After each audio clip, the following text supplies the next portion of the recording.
Hey everybody, it's another exciting Englebert Angle this week being brought to you by Englebert Financial Advisers. What I want to talk about today is how to use Roth IRAs and 401ks correctly. There has been a lot of social media buzz, and if you would watch the latest video I did with Trade Talks with Jill Maladrino, and the way you can watch that is by downloading my app by texting Chris E to 36260. But in that video, I talk about the misinformation that is out there on social media. I see posts all the time on TikTok, Twitter, Instagram, Facebook, talking about how if you put only a couple of $1,000s a year into a Roth IRA, you can become a millionaire by age 60. Now, all of that's true, but there's a lot of caveats that these social media influencers don't talk about, and I wanted to clear it up in this video today. So what's the Roth option? The Roth option in a 401k and a Roth IRA, remember, are funded with after-tax dollars. About 15 years ago, when Roth IRAs became very popular, a lot of people that had 401k plans are like, hey, I want a Roth option in my 401k, and they did come out and do that. But one of the things you have to remember is if you have the Roth option in your 401k and you're receiving an employer match, typically 50% of the first 4% that you put into your 401k, an employer puts that match in, which is a great deal, by the way. It's free money. You got to remember, the match is in the before tax bucket, not the after tax bucket. Now, one of the differences between a Roth 401k and a Roth IRA is income limits. Depending upon you and your wife or how much you're making as a single individual, you may not be able to put money into a Roth IRA.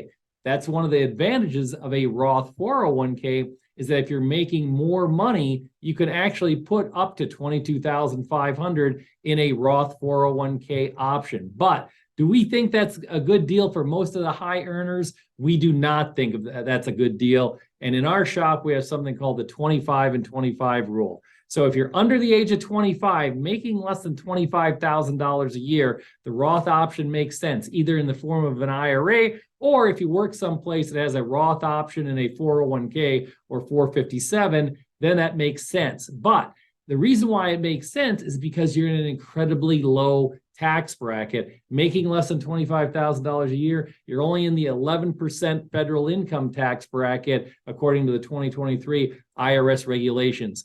For the majority of the people out there, you want the before tax 401k option or the before tax IRA option, because that will save you much more money by putting the contributions in before tax than after tax. If in doubt, you don't know what to do, give us a call and we'll straighten you out. But typically, anybody making more than $25,000 a year, you need the before tax deductions that's offered by a 401k, 457, or a regular IRA. So what happens with your Roth IRA if you've already started one? Hey, that's great if you got one. You're going to keep it going for a long time. But if you're getting older and your income's climbed up and you're doing the before option as far as an IRA or a 401k or 457 or 403b, don't worry. Eventually, you use that Roth IRA, something called a backdoor Roth IRA. How does it work? Well, let's say you're 65 years old and you've been saving diligently and you have rolled over your 401k and you have a gigantic IRA of $500,000 to $1 million. Not unusual nowadays. But what happens is you have to take out a required minimum distribution or an RMD. The good news is they've changed that to age 72. It used to be 70 and a half, now it's 72. But for example, if you have $1 million IRA at age 72, you're going to have to take out about 6% or $60,000 a year, and it's only going to go up from there. So what we do with a lot of people is something called a backdoor Roth conversion. So let's say you're 67, 68 years old, you're staring down the barrel of a big RMD that's going to come out in 4 years. What you can do is take $50, $100, $150,000 and convert it to a Roth IRA and put it in that Roth IRA that you started years and years ago.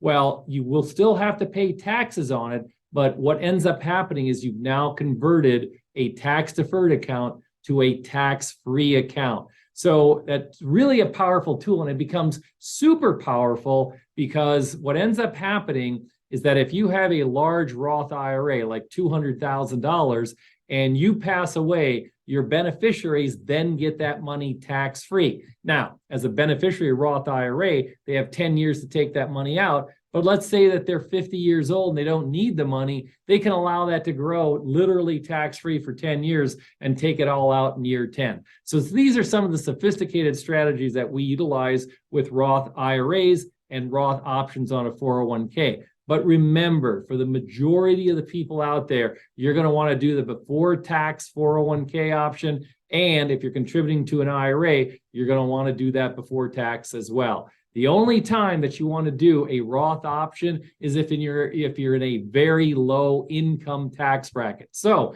guess what? We're going to be following up this series soon with talking about what to do for your young kid that had a summer job and where they should be putting that money. Hint, hint, it's going to be in a Roth IRA. So that's all we have for this week for the Engelbert Angle. We'll be back next week. We'll talk to you soon.